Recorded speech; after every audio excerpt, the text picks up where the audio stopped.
This is Story Recapped. Today I'm going to explain a sci-fi, horror and mystery film called Sea Fever. Spoilers ahead, watch out and take care. While her classmates gather around for a small birthday celebration, PhD student Shoban remains at her table. Her professor invites her to join, but she refuses. When he realizes that she'll be late for her field research, the professor urges her to leave. Shoban argues that she prefers to complete her studies in the laboratory since she doesn't do well with others, but her professor threatens to fail her if she doesn't attend. Shoban heads to the harbor, where she's greeted by Johnny, who takes her to the fishing trawler, the Nyam Sin Or. When Shoban hesitates to go in, Johnny's aunt, Ciara, encourages her not to overthink. Inside, she meets the captain, Gerard, and his wife, Freya. Below them, engineers Omid and Sudi fix the water filtration system. Gerard approaches them to reveal that they'll receive their payments after the trip. Omid tries to negotiate since he has a baby on the way, but Gerard promises to make it up to them. Meanwhile, Freya asks Shoban what she'll do, so she explains that she'll be recording their haul to spot any anomalies. She's also required to do a short dive into the water. When Shoban removes her beanie hat, Gerard is surprised that she has red hair, which they believe is bad luck. Freya argues that they've already spent her money, so they can't turn her away anymore. Johnny explains the superstition to Shoban and advises her to keep her hat on. After the boat departs from the harbor, Johnny takes her to the berth, where Shoban notices only 4 bunk beds. Johnny explains that they do rotation shifts, allowing only 3 people to sleep for 2 hours while the other 3 work. Shoban worries, since 2 hours of sleep can cause psychosis. Later, the men show Shoban the filtration system, which provides them with fresh drinking water while at sea. Shoban is impressed that Omid designed the filtration system, then bluntly asks why he's not working at a better place. Shoban apologizes and clarifies that she meant to say that Omid is a talented engineer. Omid awkwardly justifies that he's waiting for the right opportunity. Johnny insists on setting Shoban's workstation in the engine room, but Omid refuses since it's too dangerous. Instead, Ciara allows Shoban to set up on the dining table. When Ciara notices her hat on, Shoban discreetly reveals her hair, and the woman gets exasperated. Still, Ciara encourages her to take the hat off since she's already there. Freya communicates with the Coast Guard at the helm, who warns them that they're headed to an exclusion zone.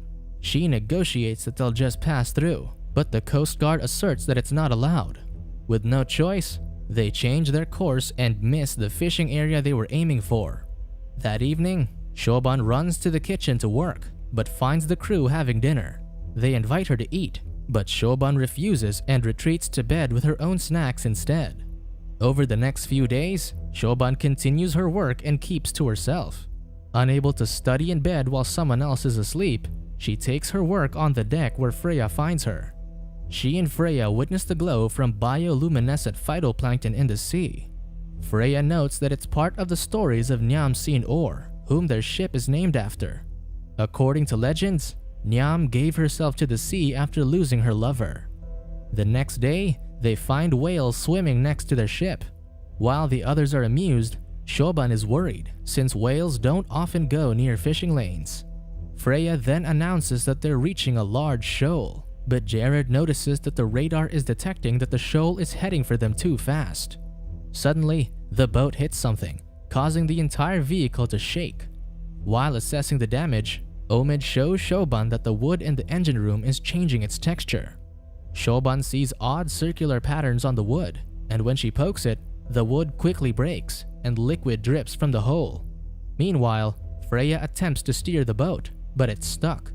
She calls the Coast Guard for help, but doesn't get a response. She then checks their GPS and realizes that Gerard put them back into the exclusion zone. Shoban examines the thick green liquid from the wood and collects a sample into a petri dish. Gerard heads in to help, not noticing the liquid coming out of the floor that he steps on. He pokes a finger into the wood and breaks it, finding a fleshy object from the other side. Shoban theorizes that it's a species of barnacle. Jared then orders her to dive into the water and remove the barnacles, since she's required to do diving for her doctorate anyway. After hesitating due to fear, Shoban goes into the water. She checks the side of the boat and finds long, glowing tentacles sticking to the side. She attempts to remove one, but Omid bangs on the other side, warning her that removing it would introduce water into the boat. She backs away and finds more tentacles behind her. Shoban swims out of the way and sees that the tentacles are connected to something large deep in the water. She heads to the surface and refuses to go into the water again. When the crew asks what she saw, Shoban mentions the massive sea creature, and the things stuck on the boat are its tendrils. Jared gets excited, thinking it's a giant squid, but Shoban argues that it's larger than any on record if it is. Instead of discouraging him, this excites Jared further. The crew works on catching the giant squid, but Shoban insists on calling for help. Her worries are ignored, and the crew proceeds to lower the winch. When the net captures the creature, the boat starts to tilt from its weight, so they're forced to release it. While the winch retracts, Johnny's sleeve gets caught, so they hurry to hit the brakes. Johnny gets released, but his hand is injured. After Johnny is taken inside, Shoban finds that he dropped his wallet. When she picks it up, she finds the same green liquid covering it. Shoban then spots another boat, and Jared suggests asking them for help to haul the squid. They send a flare to call the other boat, but this gets ignored. Instead, Jared, Johnny, and Shoban take a rowing boat there, while Omid patches up their boat. They reach the other boat, but find no one inside, and the ship's radio has been smashed. They head below the deck and find dead bodies, with one man seemingly having gouged out his eyes. Jared insists that it's sea fever, a psychosis that fishers get after days of lack of sleep. He tells Shoban and Johnny not to say anything about the bodies to their crew. When they return, Jared excuses that the other ship's crew had their own problems. Fortunately, the sea creature has released their ship, so they're free to go. Still, Shoban is concerned since animals don't trap something only to release it. Omid argues that they might have injured it when they attempted to catch it. If that's the case, Shoban thinks the creature would have secreted something, so that the liquid might be toxins or digestive fluids. At the helm, Jared insists on trying to capture the giant squid again, but Freya thinks it's too dangerous. Jared argues that they'll lose their ship if they go home empty-handed, forcing Freya to agree. The crew hoists up their net, but instead of the creature, they've caught a large catch of fish. This uplifts everyone's mood as the crew sort out their catch, though Shoban notices that Johnny quickly gets tired. At night, Shoban is still bothered by what happened to the other ship, though Johnny assures her that the Coast Guard will handle it. Their conversation gets awkward when Johnny mistakes Shoban's question as flirtation. When Johnny hints that he likes her, the two lean for a kiss. Omid and Sudi walk in, interrupting their moment. Later, Shoban joins the crew for dinner, but she notes that Johnny looks feverish. The crew makes jokes about it, and Shoban finally feels comfortable around them. Suddenly, Johnny quietly invites Shoban for a swim, then abruptly leaves. When Shoban tells the others where he's going, they go after him to stop him. Ciara and Shoban keep Johnny from diving into the dark water, and the others scold him since it's still dangerous with a giant squid around. Noticing him rubbing his eye, Shoban offers to check his eye. While looking in his eye, Shoban spots something moving inside his pupils. When Jared checks, however, he doesn't see it and thinks Shoban is just freaking out. Johnny goes to the kitchen sink to wash his face, but his eyes become painful. When he opens his eyes, he can't see. Suddenly, his eyes burst, scattering blood on the kitchen counter and releasing tiny organisms into the sink. Ciara and Shoban tend to him as Johnny panics and wails in pain. Omid, Jared, and Freya hurry to the scene, only to see Johnny die from blood loss. Ciara mourns for her nephew, but Shoban tells her to back away from the body. She tells the others that she saw parasites in Johnny's eyes that went into the water. Freya hurries to turn off the water, but Sudi is in the middle of a shower. Omid and Shoban hurriedly tell Sudi to turn off the water. Thinking that they're just joking, Sudi doesn't listen, allowing the parasites to drip down his back. The water shuts off after Freya disconnects it, but a burst of green liquid still sprays onto his face.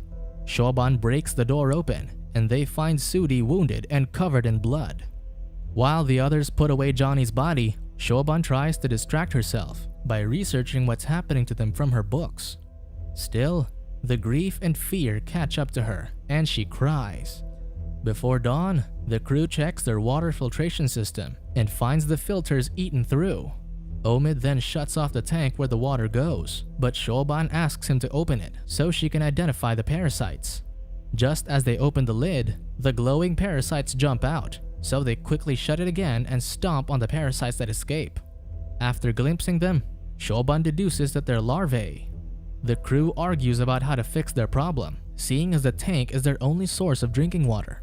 Shoban then suggests that the larvae will die soon, since they're saltwater organisms that are currently in fresh water.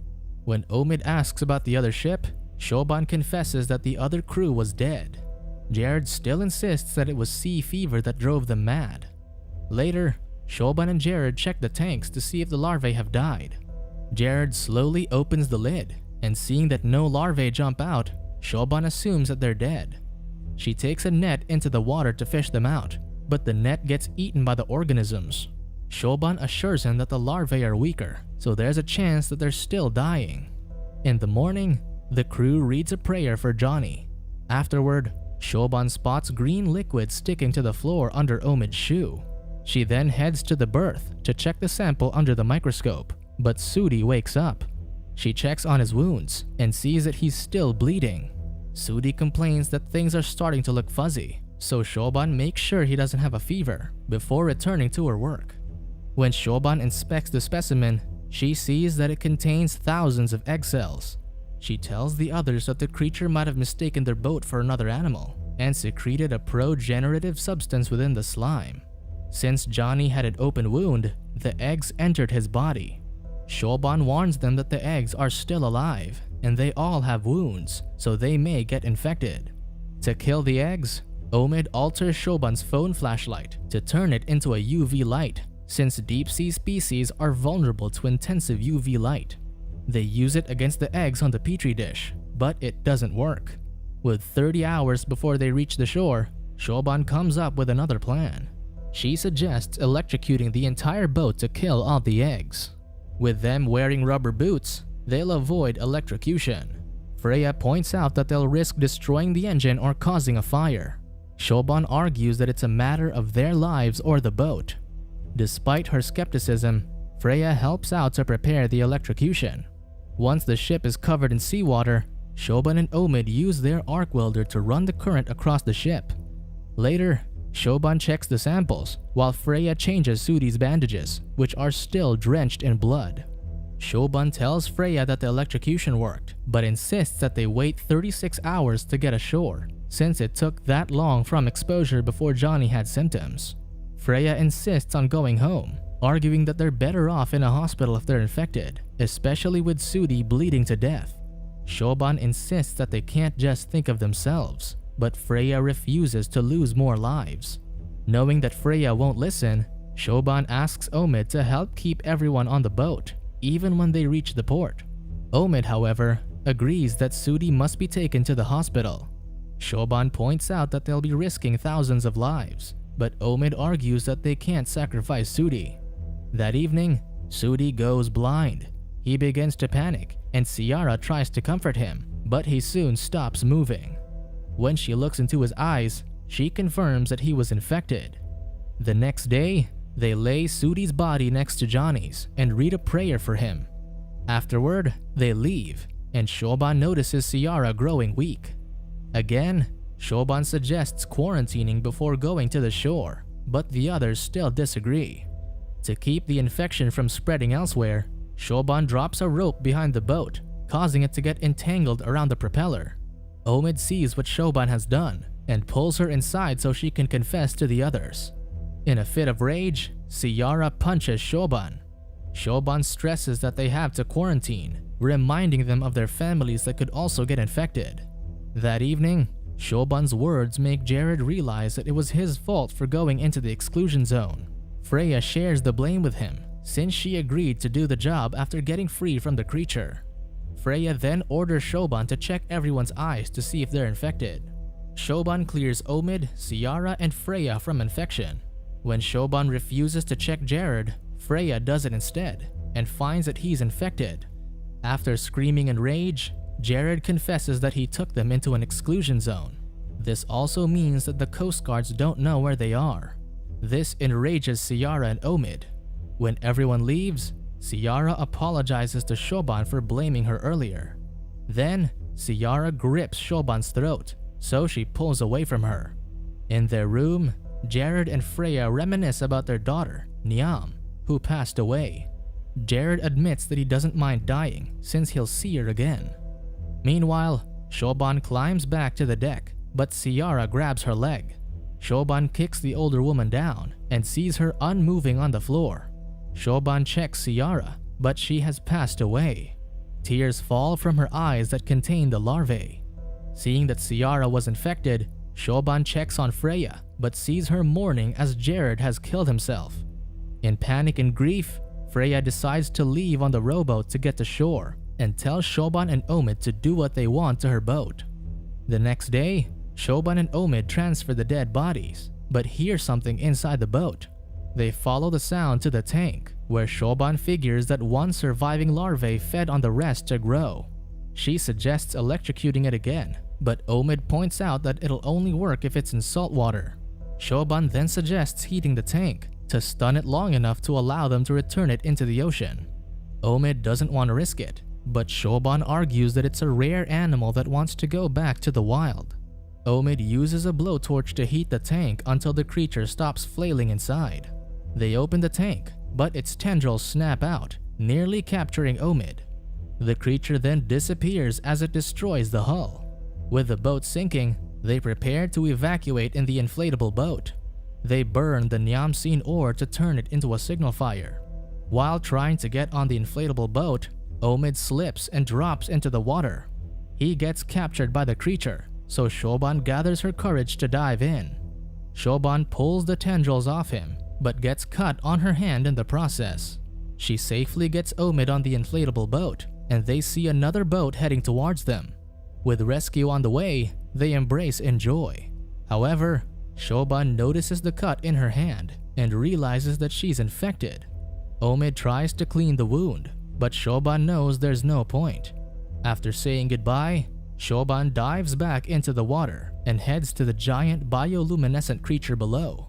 Omid mourns for everyone he lost as he waits for the rescue boat.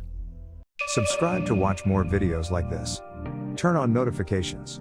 And leave a like, it really helps the channel out. Thank you for watching.